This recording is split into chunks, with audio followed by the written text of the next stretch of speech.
માતા માટે તો જેટલું કહીએ, જેટલું બોલીએ કે જેટલું વાંચીએ બધું ઓછું પડે. આવી જ એક માતૃપ્રેમની વાત આજે આપણે સાંભળવાના છીએ, જે કદાચ તમે ગુજરાતીના પાઠ્યપુસ્તકમાં ભણ્યા હશો. કોઈ અવધૂત જેવો ગિરનાર બેઠો છે, એની જટા જેમ પ્રદેશના પશ્ચિમી જંગલોને લોકોએ નામ આપ્યું છે ગીર. સદીઓ જૂના આ પ્રદેશમાં વસતી માલધારી કોમના અત્યારે 129 જેટલા નેહડા છે. હંમેશને માટે એમને કાળના મુખમાં રહેવાનું, છતાં પણ જાણીએ કે અજાણીએ ડર ન મળે. સાવજના ઘૂંઘવાટા ને દીપડાની લુચ્ચાઈ સાથે એમણે આજીવન ઝઝૂમવું પડે, ક્યારે શું બને કેવું મુશ્કેલ ગણાય. આવા બહાદુર માલધારીઓના જીવનની અનેક વાતો છે. કરમના દાધિયા નામનો 7 ઝૂંપડાનો એક નેહ. આયર અને કાઠી કોમના માલધારીઓ કુટુંબની જેમ રહે. પ્રાગડ ફૂટે, માલધારીઓ ભેહું અને બીજા માલ લઈને ચરાવવા ઉપડી જાય. સ્ત્રી વર્ગ ઘરે રહે. 500 ભેહુના મેળવેલ દૂધના દહીં વલોવવા એ નાજુક પણ મજબૂત હાથ કામે લાગી જાય. સાંજ પડે ખૂટતું બળતણ વીણવા ગીરમાં નીકળી પડે. કોઈ શહેરી સ્ત્રી શોપિંગ સેન્ટર પર ખરીદી કરવા નીકળે એની જેમ. આવી આધેડ ઉંમરની એક બાઈ એક સાંજે કરગઠિયા વીણવા નીકળી, હારે 4 વર્ષનું બાળક. માતા તો સૂકા લાકડા વીણતી વીણતી આગળ નીકળી ગઈ.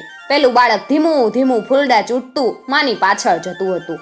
એટલામાં એની નજર સામેની ભેખડના પથ્થર ઉપર પડી. ત્યાં કઈ ગલુડિયા જેવું ઊ કરતું હલતું હતું. બાળકને રસ પડી ગયો. એ પાછળની બાજુથી ભેખડ ઉપર ચડી પેલા માંસના લોચા જેવા નવજાત શિશુને જોવા લાગ્યું. બચ્ચું એના નાના પગ વડે ભેખડ ઉતરવાની કોશિશ કરતું હતું, પરંતુ ઉતરાતું નહોતું. એથી વિચિત્ર અવાજ કરતું હતું. બંને એકબીજા સામું આંખ પરોવીને જોઈ રહ્યા. ક્ષણમાં દોસ્તી બંધાઈ ગઈ. પેલા માલધારીના બાળકે એને વહાલપૂર્વક ગોદમાં તેડી લીધું. પોતાના નવા દોસ્તને વહાલથી હાથ ફેરવતો તે નેસ ભણી જોવા લાગ્યો. નવા દોસ્ત સાથે ભોળો શિશુ કાલી કાલી ભાષામાં વાત કરતો હતો, પરંતુ ત્યાં જ પાછળ ડણક સંભળાણી. માલધારી સ્ત્રી ચોંકી ઉઠી. તેને પોતાની સાથે આવેલ બાળકનું ઓહાણ આવ્યું. તેનો જીવ અડધો થઈ ગયો. કરગઠિયા પડતા મૂકી એણે દોટ મૂકી. પોતાના હૃદય ટુકડાને રેઢો મૂકવા બદલ મનોમન પસ્તાવો કરતી હાફળી ફાફળી દોડી. પરંતુ કાટ વટાવી જ્યાં ભેખડ પાસે આવી ત્યાં તો એણે સામેનું દ્રશ્ય જોયું. એ જોઈને તેની આંખે ચક્કર આવી ગયા. ધરતી ગોળ ગોળ ફરતી લાગી. પોતાનું અસ્તિત્વ ભૂલાતું લાગ્યું. વાત એમ હતી કે ભેખડની બખોલમાં સિંહણે બચ્ચાને આગલા દિવસે જન્મ આપ્યો હશે, એટલે 2 બચ્ચા બોર્ડમાં હતા. એમાંનું એક બહાર નીકળી આવેલું. સિંહણ મારણ કરવા ગયેલી એની પાછળ પાછળ.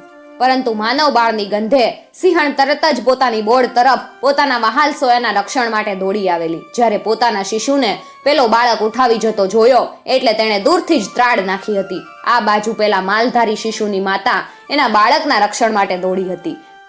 વચ્ચે 2 ભૂલકા, એક પશુ દેહધારી, એક માનવ દેહધારી. કુદરતની કેવી બલિહારી. માલધારી સ્ત્રીએ દૂર ઊભા ઊભા પોતાના બાળકને બગલમાં રહેલ સિંહબાળને છોડી દેવા બૂમ પાડી. છોડી દે, છોડી દે, છોડી દે બેટા, બેટા છોડી દે. પણ બાળક હાથ આવેલું આવું અદ્ભુત રમકડું કેમ કરીને છોડે? માનો જીવ તાળવે જોઈતો. પાછળ ઘુરકાટ કરતી સિંહણ સાવ નજીક આવી ગઈ હતી. કોણ જાણે ક્ષણમાં શું બનશે? માનવ સ્ત્રીએ પોતાના બચ્ચાને પટાવતા છેલ્લી વિનંતી કરતા જાણે કે ચીસ પાડી. છોડી મૂક બેટા, છોડી મૂક, મૂકી દે બેટા. સિંહણ પણ બાળકની ફક્ત 7 ફૂટ દૂર પાછળ પાછળ ચાલી આવતી ઘુરકાટ કરતી હતી. એની આંખોમાં અજબ પરિવર્તન આવી રહ્યું હતું. માલધારી બાળકે સિંહ શિશુને પડતું મૂક્યું. દોડીને માની ગોદમાં ભરાઈ ગયું.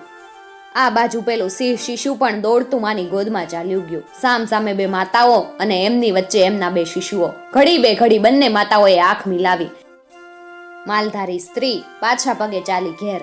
તેના પોતાના નેસમાં, તેના રહેઠાણમાં એને જવું હતું, જ્યારે સિંહણને તેના જંગલમાં પોતાની બોર્ડમાં જવું હતું. બંને માતાઓ પોતાના શિશુને લઈ ચાલી ગઈ. એમના ખોળિયા જુદા જુદા હતા, પરંતુ શિશુ પ્રત્યેની મમતા અને પ્રેમમાં કશોય ભેદ નહોતો. માનવ હોય કે પશુ, માતૃ હૃદય તો સૌના સરખા. કનૈયાલાલ રામાનું જે માતૃ હૃદયના શીર્ષકથી આ વાત લખેલી છે, અને ગુજરાતીના પાઠ્યપુસ્તકમાં તમે આ વાર્તા જરૂર સાંભળી હશે. મિત્રો, આવી જ બીજી જૂની યાદો તાજી